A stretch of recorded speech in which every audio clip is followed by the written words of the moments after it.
just filmed this whole thing and I thought it was really great filming 2 videos in one day, and this video was not in focus the entire time. So I'm going to refilm it. For those of you who are wondering, I have made a video about therapy in the past, but I deleted it because the video sucked, basically. This video has been requested several times, mainly by people who are going to be going to their first therapy appointment and they have no idea what to expect and they're freaked out. So I'm going to start with what you should expect at your first appointment based off of what my first appointment was like. So I'm not saying that everybody's therapy appointments are going to be the same as mine were. Anyways, it's perfectly normal to be scared and nervous and uncomfortable going to your first therapy appointment. I think everybody feels that way, and I'm sure your therapist that you're seeing probably knows that people feel that way as well. When I went, basically my therapist introduced herself.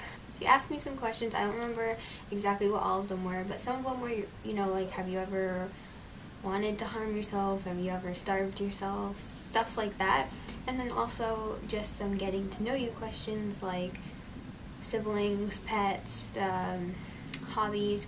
So the whole first appointment is basically getting to know you, getting a little bit of background on you, maybe asking what you want to work on in therapy. Maybe you can bring that up. It's not as scary as you think it will be, and it's nothing that you can't handle. Some people have said that they don't like their therapist and that's what they should do.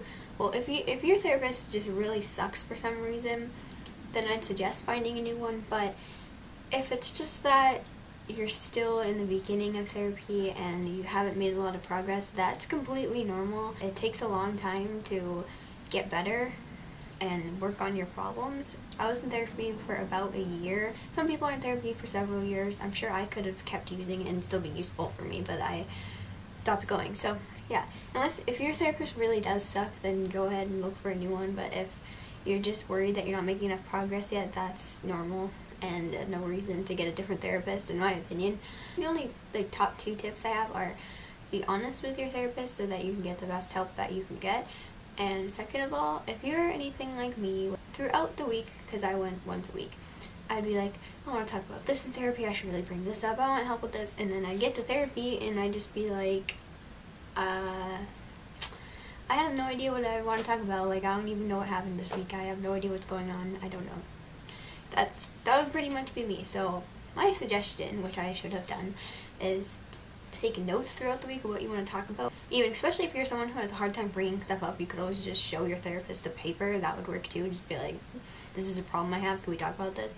And I know some people do that. They just write the stuff down that they want to bring up, which is a really good idea. I suggest you do it if you're forgetful as hell like me when it comes to what you want to talk about. Not everyone's therapy experience is going to be the same. I really liked my therapist. She was wicked helpful. Some people might have crappy therapists, and therapy is a good option for if you're having problems, and it's nothing to be ashamed of going to, even though I know it can kind of feel kind of embarrassing, and you shouldn't be afraid of going. And everything's supposed to be kept private, I think, unless you're going to hurt yourself or hurt somebody else. So I hope this was helpful, and good luck at your first therapy appointment.